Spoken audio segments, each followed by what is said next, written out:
It thrills my soul to hear the song of praise before and sing below. And though it takes the parting of the ways, yet I must longer go. I hope to hear throughout unnumbered days the song earth cannot know. They sing in heaven a new song, of Moses and the Lamb. I want to hold you, the angels singing, to give me welcome, to match.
And we have friends that may say that it's a ritual to us because we do it every Sunday. Well, it becomes ritualistic to you all. I don't feel that way. We're commanded to take the emblems every week, and we're supposed to take them in a very certain way, in a heart way.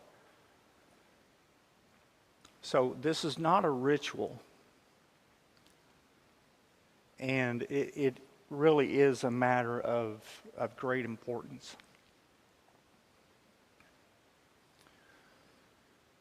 Brother Winkler, in his lesson, said that proper observance of the Lord's Supper brings great blessings. Improper brings judgment. We'll look at all of that.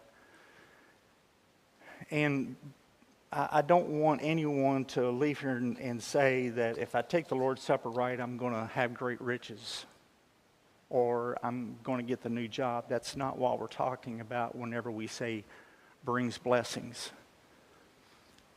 Being able to take the Lord's Supper with our brothers and sisters every Sunday is a blessing. Improper observance, as we read about in 1 Corinthians, brings judgment upon ourselves. And so we'll talk about some of that as well. It's one of the 5 authorized acts of worship. We're specifically given the example of the brothers and sisters coming together to break bread. And breaking bread is not just coming to eat. It was the Lord's Supper that they were coming to do. And so we'll talk about a little bit of that as well. Oftentimes, you will hear here or somewhere else 1 Corinthians chapter 11, starting verse 22 or somewhere thereabouts, being read. There's nothing wrong with that. And I'll give you a little bit of a side note here.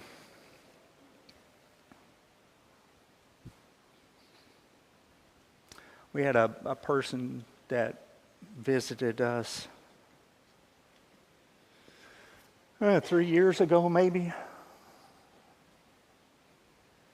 And after services, I was talking to him, and he was very upset because we didn't read 1 Corinthians chapter 11 before the Lord's Supper. There's nothing biblical about having to read something before the Lord's Supper. He was very upset. That gets into the ritual part. If you think you have to do a certain thing in order for this to mean something, that's ritualistic. But oftentimes we hear this, we hear this before the Lord's Supper. Unworthy manner. What does that mean?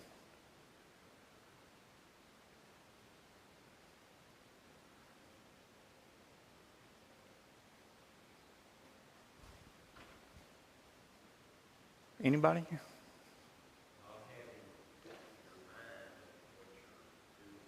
Okay, Dennis says not having your mind on what you're doing.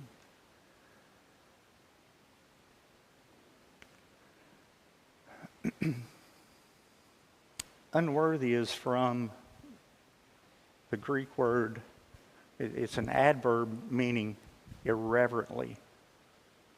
Anaxios. Having our minds the way it needs to be, as Dennis said. There's also another word that we hear whenever they're talking, whenever they read that. Discerning. And I'm going to caution me and every other man in here. Whenever we're saying something up there, can our young Christians understand it? I'm not saying don't read it. We parents, grandparents need to be teaching our kids what these words mean.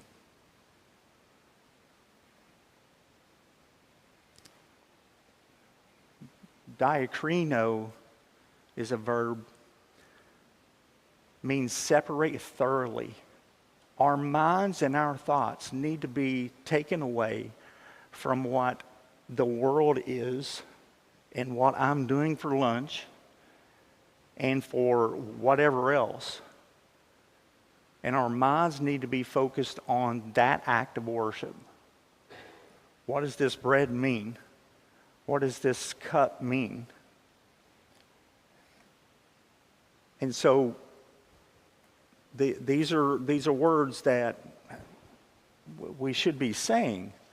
We just need to make sure that we're teaching our young ones as well. Comments or thoughts right now?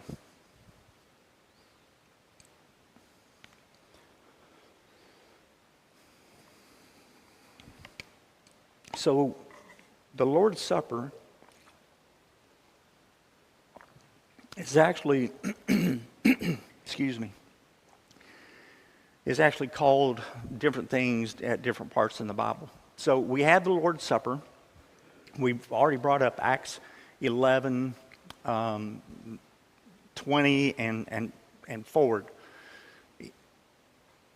Paul tells us that it was instituted by the Lord himself, and it commemorates his death. Now, I'm going to say, and this is just Paul Glenn's thought here, okay? So whatever I say here is not from the Bible per se, but it is just me. We gather around this table to remember his death, his sacrifice. It's not to remember his resurrection.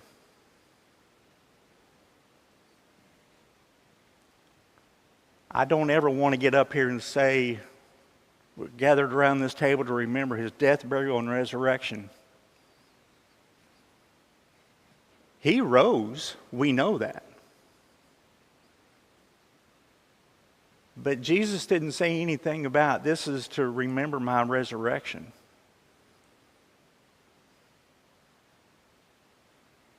Thoughts or comments?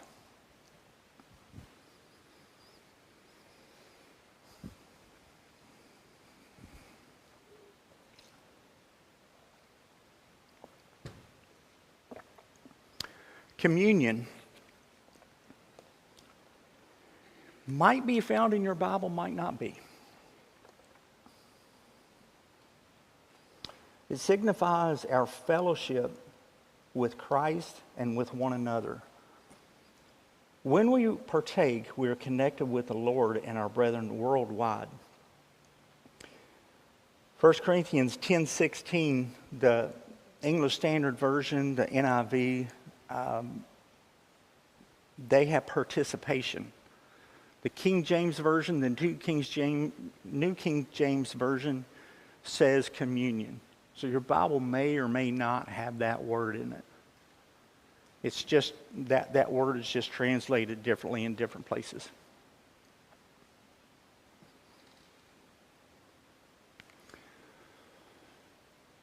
It's called the Lord's table in 1 Corinthians 10:21. And what does that mean to us? It's the Lord's table. He owns it.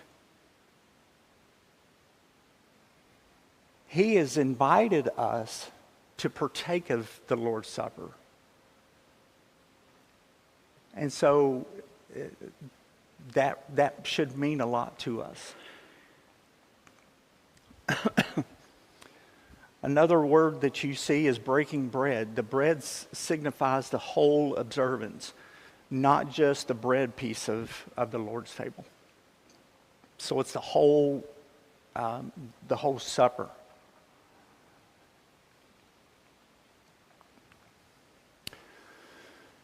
So the elements that we have the bread.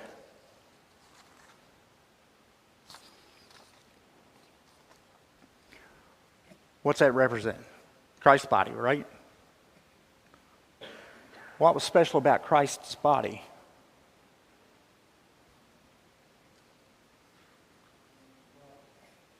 What's that? Hung on the cross. He lived a sinless life. It was pure. There's no other sacrifice that could have been made.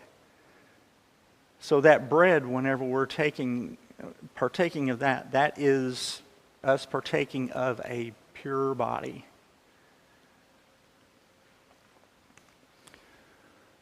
Fruit of the vine. That's the blood of his new covenant.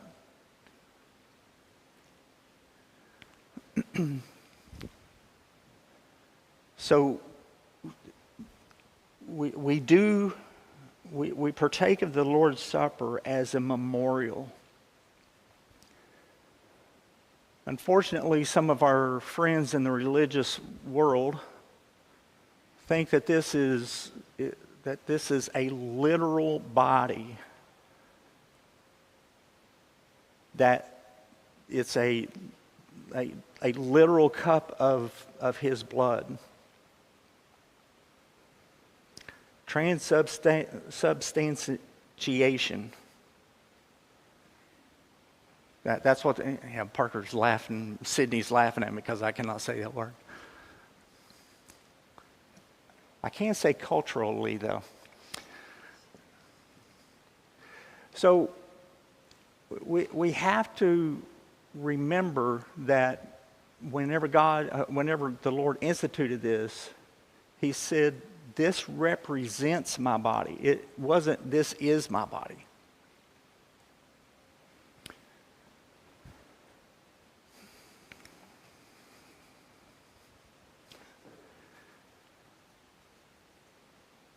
You'll hear some people say, he took the cup,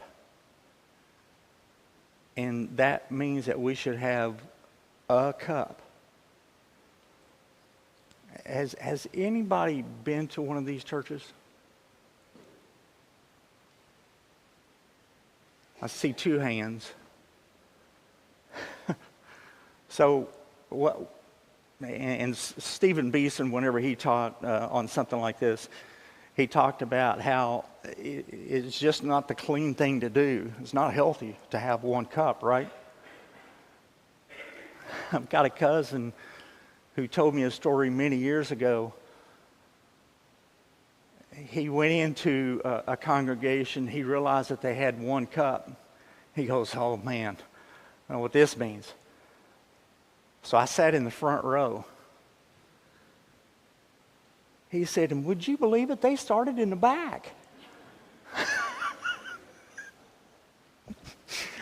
Oh my goodness. I thought that was funny. But the cup, whenever that's being talked about, it does not mean the cup. And let me say this. We talked about solo the past couple of weeks, and that if it meant playing an instrument, everybody would have to play an instrument, right? If he took the cup and gave it to them, and that's what we were supposed to do, we should all be drinking the same cup throughout the world and just passing it down. We would have to have that same cup. That's right.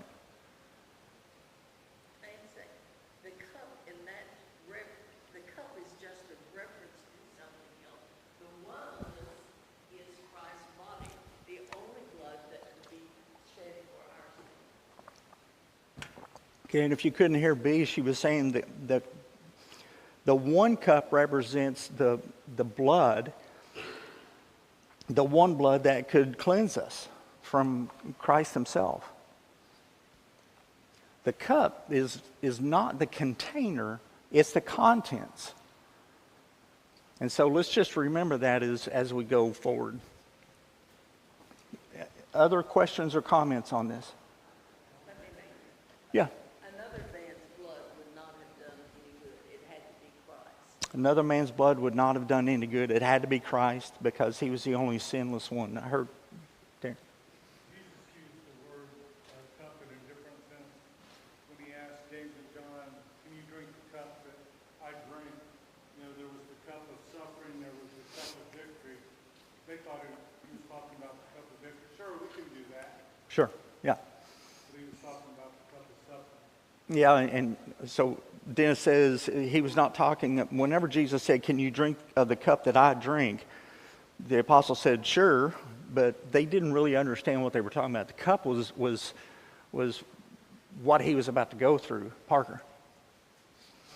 The one thing that disrupts the Luke issue is that in Luke's gospel, the word that Luke chooses to use when Jesus gave to him and it two hands, which would mean that you have one cup. They probably had different container because he was dividing out of the one cup to them. So that would be our Yeah, you jumped me. I was getting ready to say something like that, but go ahead. And the second thing is,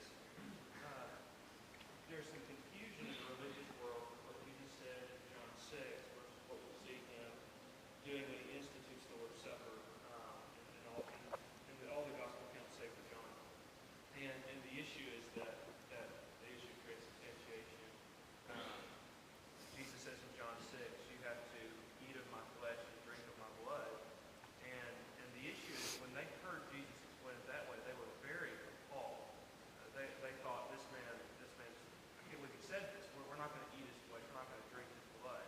And Jesus was using an imagery of you need to have all of me. You don't get to just take my words or my teaching or my miracles. You get to take my entirety. And so when he did that, people understood the illustration. And yet we see that the disciples, as Jesus says, here is my body, here is my blood, there was no confusion on it. So there's obviously a great difference in how Jesus explained to the disciples versus what he was making in John 6. There's two entirely different reactions. Does that make sense? Okay, I'll try to explain to the people online. If I mess up, I apologize. Parker was saying that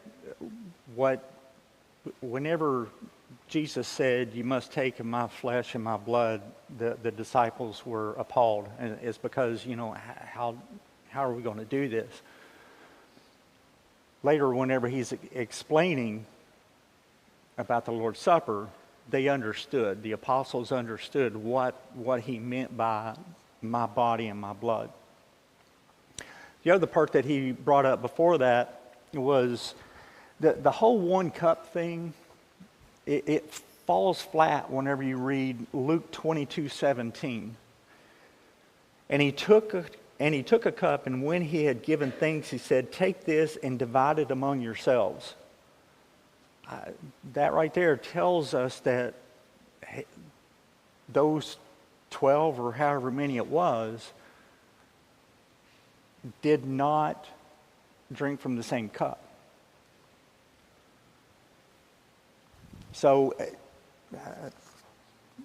yeah, it's unhealthy, but we're also given the example that they didn't do that either. Other questions or comments? Yes, Alice. Do you think that Jesus knew from the age that he 12 that he was going to have to die and go through the cross? At the age of 12? So Alice brings up the question, did Jesus know at the age of 12 that he was going to die and have to go to the cross? I don't know exactly when that happened, but I have to think at that age, yeah, he probably already knew.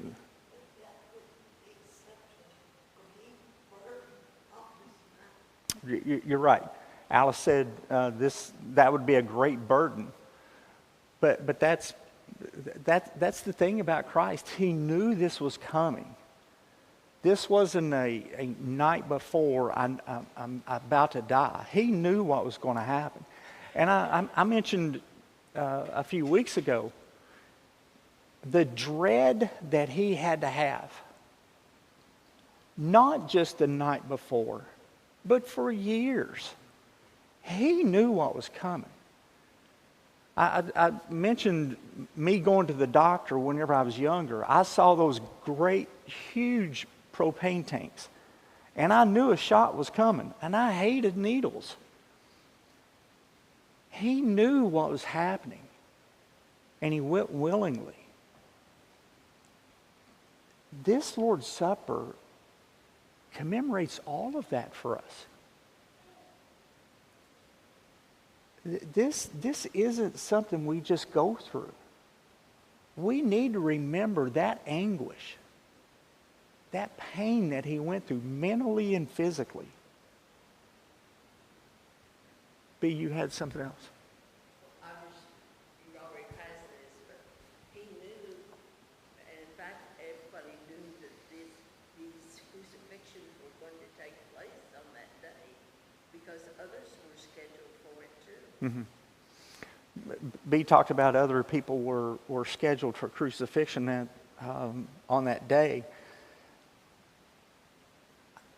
Parker. I would suggest that he had a concept that someday he would die. He did not know that day. And whenever he performs the wedding feast in Cana, he knows that as he begins his public ministry, his mother says, "You'll do this for us." And he says, "My hour is not going to come." And what Jesus meant by the hour was, when I begin doing this, it's going to be a very short ride until they're going to kill me for what I'm doing. He knew I have to imagine that he knew his ministry would be very short because you can only say what he said for so long. Mm-hmm. And so I would say that he probably understood that the Messiah would give his life. But I don't know that as a 12-year-old boy he understood gravity. Because I think at that time we read of him growing intellectually.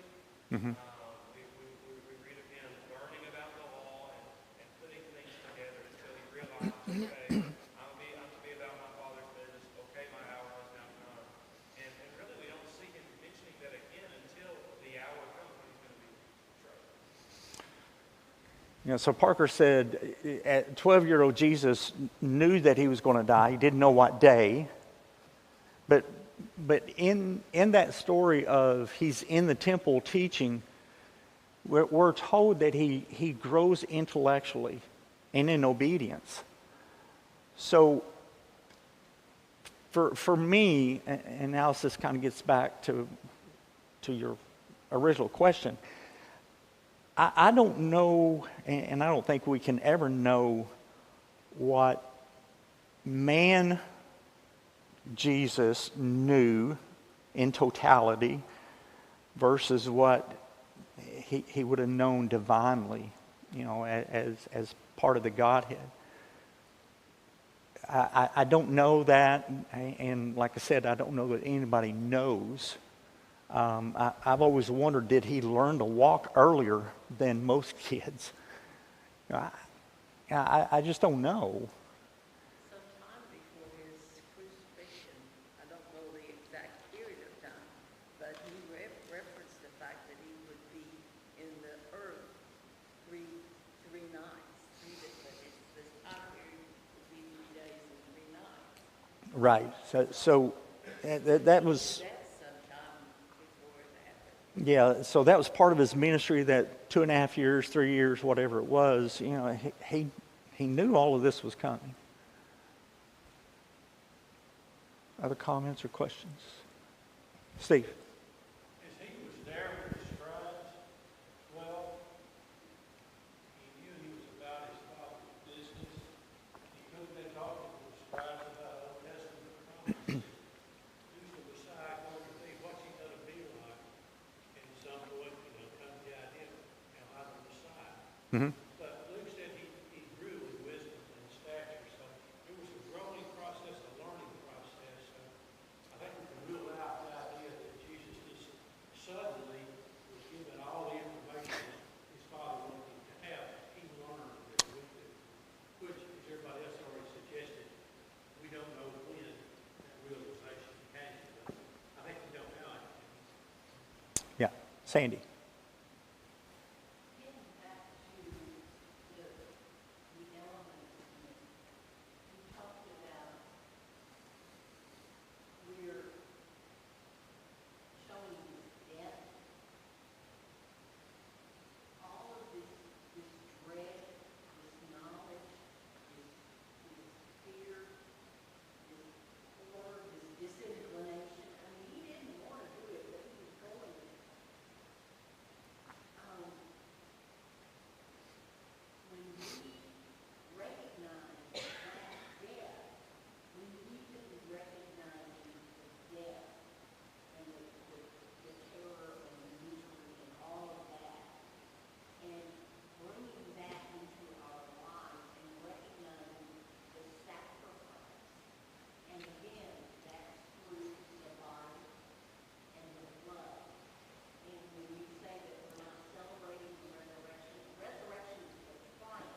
We have to recognize the sacrifice before the triumph comes. And so often, I'm not sure what we're thinking. But sometimes I'm not sure what I'm thinking. But you can understand what I'm saying. We need to recognize that what this is for is to realize his sacrifice and what he did. The triumph is later. You're, Now you're right, and we're going to get into that on this slide, actually. So the Lord's Supper for us is commemorative. You know, what are the purposes of the Lord's Supper? It's commemorative. We remember Christ's death, not his life. I was reading something, I can't remember who now, but they were talking about, you know, all of these men have statues and monuments, and it was to commemorate their life. Jesus didn't give us that. He gave us something to remember his death, and it's because his death means salvation for all of us. It's a proclamation. We're proclaiming his death until he comes again. So we've got backward and we've got forward.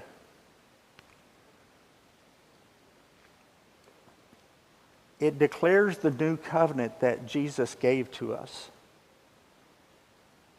He says, this is the blood of my new covenant. So this was the new promise for mankind. And this is the part that Sandy was talking about. This is inward for us. It should be inward for us. Self-examination, discerning the Lord's body. I didn't want to put this eye chart up on a slide for you all to have to read, but this is Wayne Jackson's commentary, New Testament commentary, and I wanted to read just a little bit of it. The apostles' instruction regarding the communion supper had been received from the Lord. Jesus had instituted the communion celebration on the night of his betrayal. This is my body, which is sacrificed for you. This do in remembrance of me.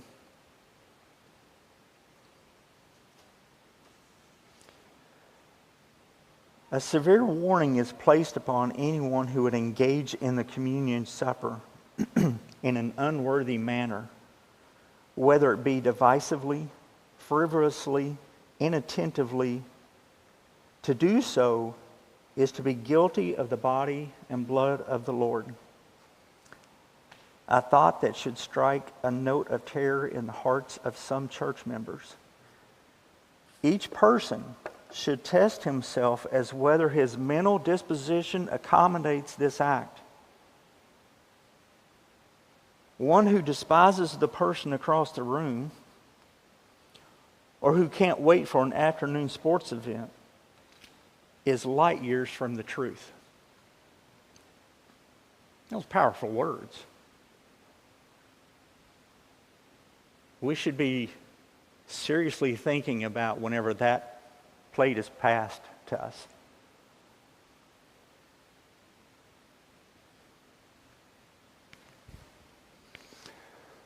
The power of the supper. It's preserving. It holds the church together. Brother Jackson brings up some people that he has talked to in years past, where people, I'm going to hold that story to this one. He's talked to several people that what brought them back to the church was being able to take the Lord's Supper again. It was killing them not being able to do that with their brothers and sisters. And so it finally brought them back. So the power of the supper is preserving, It's also restorative. It's preventative. It should keep us from worldliness. As our minds are focused on the supper, we should be blocking out everything else.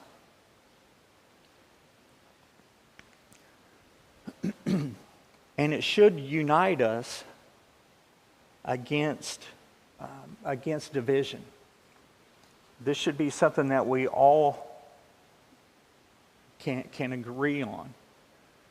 Christ's body given for us, and these emblems help us all to remember that. Questions or comments? I wanted to go back to the slide before that. And you sort of did it with the Puritans there. One of the things that we're doing when we take the Lord's Supper is acknowledging our part within the body. And it says, when you come together as a church. Mm-hmm. We're acknowledging that. We're proclaiming our unity with the body. So Dennis talks about as we partake of this, we're doing it as a body, and we're acknowledging that we are part of that body. The local church and the global. Right, the local church and the global. I really like that. A few months ago now, I was up here and I had mentioned that the Jenkins brothers had given us a book about the Lord's table. It's called His Table, and it's a daily devotional. One of the things that I had read, and then I read up here, was that if we're gathered around the table, the global church, it's got to be the longest table in the world.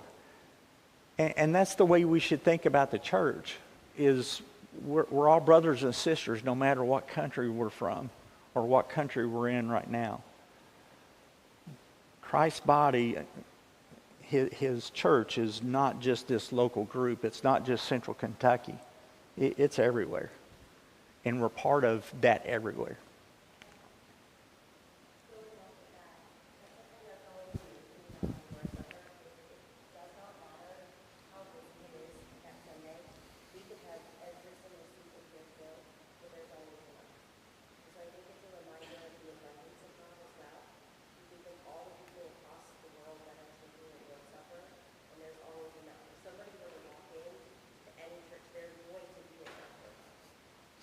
Gina talks about there's always enough, no matter how many people are in here, there's always enough.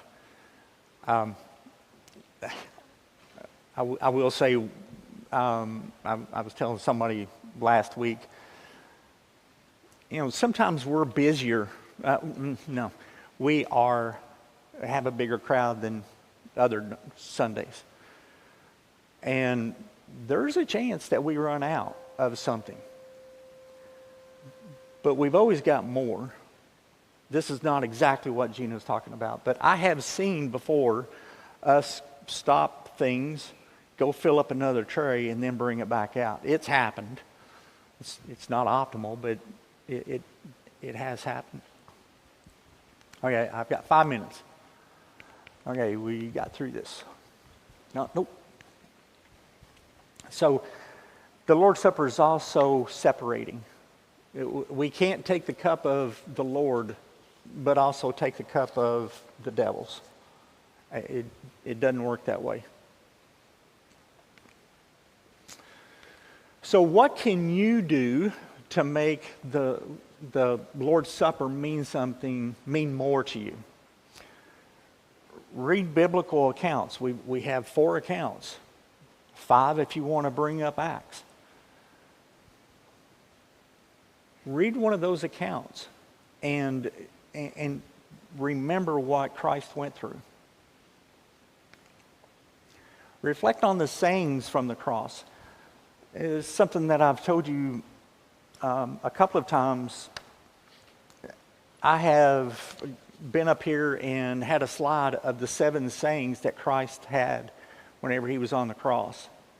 It makes it real for me whenever I read what he said. Consider the people involved. Mary, Peter, the soldiers, the people passing by. What were going through their minds as they saw that body hanging on the cross? We know of at least one soldier saw what was going on and must have thought, whoops, we messed up. Because he said, surely this was the Son of God. Contemplate on his wounds. I can't imagine having those wounds. I've been hurt before. I've driven a nail in my hand. It was a little nail. But it hurt. I stopped the pain as quickly as I could. While Christ could have stopped it, he didn't. So we need to think about all of that pain of the nails, of the thorns, of that raggedy cross that he was up against. All of it hurt. And all of it was pain that he could have stopped had he put his needs before ours. Recall the benefits of his blood. He did this for us so we could be reconciled with God.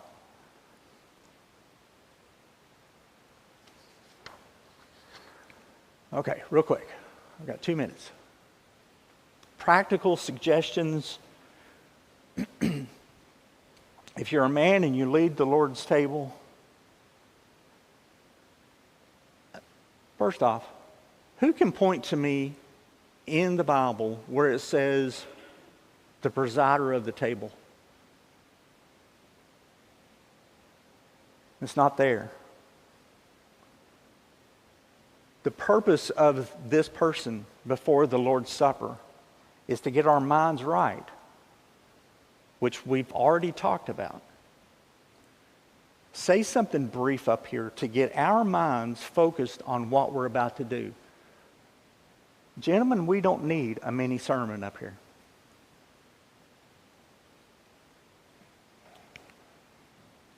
For servers, this is an honor to be able to serve at the Lord's table.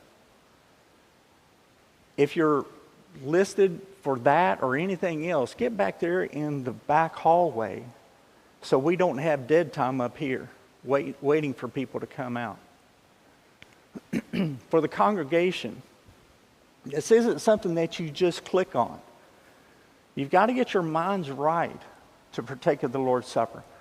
That's what the presider is for, to get our minds focused. So you need to be looking at him, and I need to be thinking about what he's saying to help me get my mind prepared. You're not an observer. I'm not an observer in this. We're all participating in the Lord's Supper. And we need to have that heart. I am participating, I'm not watching. Thank you very much. Next week, I think we're talking about prayer.